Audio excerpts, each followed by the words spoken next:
Hello!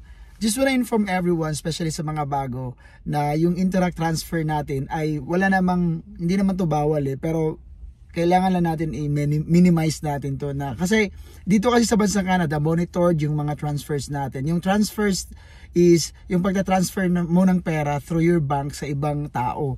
So minsan kasi, pag sobra-sobra yung transfers natin, ay mapaghinalaan tayo na may business or something like money laundering in case.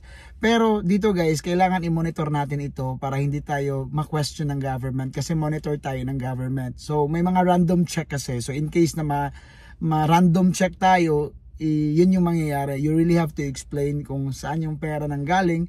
At saka dito kasi pag may business ka, pag may mga transfers, kailangan mo i-register yan. So pag maraming transfers talaga, mapaghinalaan ka na may business ka. So, bawal yun na maraming transfers tapos wala kang registration with regards sa business mo. Kaya ingat tayo dyan.